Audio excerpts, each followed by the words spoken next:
L'abdomen Oui. en premier. Vous mesurez combien? 1,65 m. Ça veut dire 5 pieds 4, à peu près. Okay. Et vous pesez? À peu près 72. 72, donc à peu près 155. Alors, au niveau de l'abdomen, ce qu'on peut faire, c'est ce qu'on appelle une abdominoplastie. Abdominoplastie, ça veut dire qu'on fait une incision assez basse au niveau du pubis qui s'en va par la suite sur les côtés, comme ça. Puis tout ce qui est de la peau et de la graisse qui est en dessous de l'ombilic dans cette région-là va disparaître. Par contre, cette région-ci va rester plus épaisse. Donc, pour corriger ça, maintenant, ce qu'on fait, c'est que toute cette région-là, on fait de la liposuction.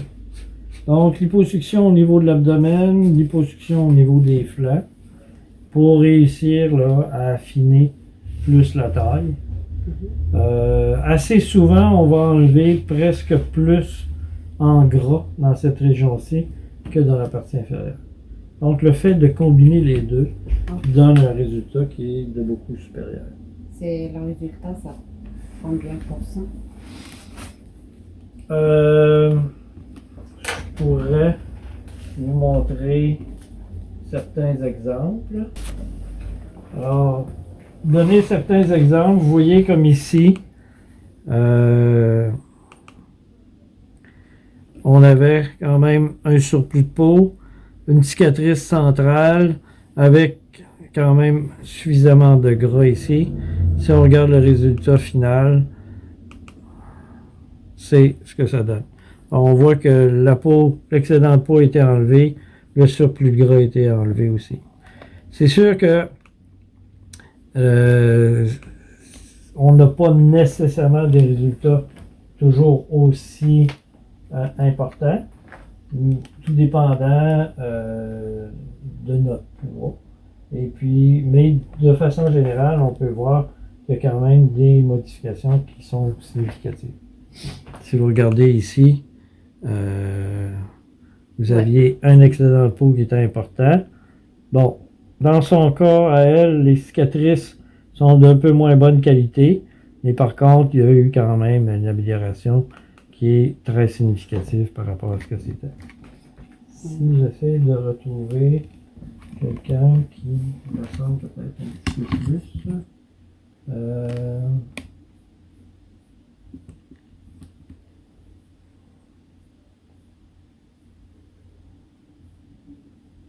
On avait comme ici une madame qui avait un excédent graisseux assez important. Alors, au niveau de la correction, alors, le fait de faire de la liposuction associée à l'abdominoplastie, ça double le résultat. Ça donne des résultats qui sont beaucoup plus complets que ce qu'on faisait avant. Je vais juste faire l'abdominoplastie. Alors, c'est une opération qui se fait endormi, sous anesthésie générale. Ça prend combien de temps? Au total, ça prend environ 3 heures, 3h30. La liposuction, c'est quand même assez long. Ici, vous avez toute l'information que je vais vous donner. Vous allez pouvoir regarder, on va vous donner une photocopie. Vous allez pouvoir, au besoin, revoir ça doucement par à la maison. Et j'ai une question. Pour le travail, par exemple? Qu'est-ce que vous faites comme travail? Moi, je suis responsable de service de garde. Je vous dirais calculer un bon 3 semaines. 3 semaines de congé. Oui. Après, je peux travailler. Après ça, vous pouvez travailler. Oui. Prenez-vous des hormones? Non. Non, la pilule non plus, rien de tout ça. OK, ça c'est quand même important. Alors, pour ce qui est de l'opération, après l'opération, on vous garde une nuit à la clinique. C'est quand même une bonne chirurgie, donc c'est plus facile de rester une nuit hospitalisé. Vous partez le lendemain matin. La première semaine, on marche en position un petit peu penchée pour diminuer la tension sur la peau. On peut se redresser au bout d'une semaine. Pour ce qui est de la cicatrice, au départ, c'est une petite ligne qui est fine, qui est rouge, et qui va blanchir avec le temps. En moyenne, ça va prendre 1 an. Chez certaines personnes, ça peut être un petit peu plus prolongé, ça peut aller jusqu'à 2 ans. La cicatrice, surtout dans la partie centrale ici, dans la partie au-dessus du pubis, peut parfois être un petit peu plus large. Donc, peut s'élargir un peu. Puis, chez 2% des cas, la cicatrice pourrait, en plus de s'élargir, s'épaissir. C'est ce qu'on appelle une cicatrice hypertrophique. Il y a certaines personnes dont le corps fabrique trop de cicatrices. Alors, au lieu que la cicatrice soit flush à la peau, elle va être faire comme un bourrelet. Alors, convalescence, on en a parlé, d'environ 3 semaines. Précaution avant la chirurgie, il faut éviter les médicaments qui peuvent faire saigner, l'aspirine, les anti-inflammatoires, les produits naturels, tout ça pour 15 jours avant, 7 jours après. Okay. Et l'alcool dans la semaine qui précède. Complications, des choses relativement mineures. Hématome, qu'est-ce qu'un hématome? C'est une accumulation de sang. Bon, on finit l'opération, il n'y a rien qui saigne. Ça peut arriver que dans le premier 24 heures, il y a un petit vaisseau sanguin qui reparte à saigner. Il pourrait se faire une accumulation de sang, qui parfois pourrait être assez importante pour justifier de retourner en salle d'opération. Quand même assez rare, comme je vous dis, 1% des cas. L'infection est rare aussi, c'est 1%.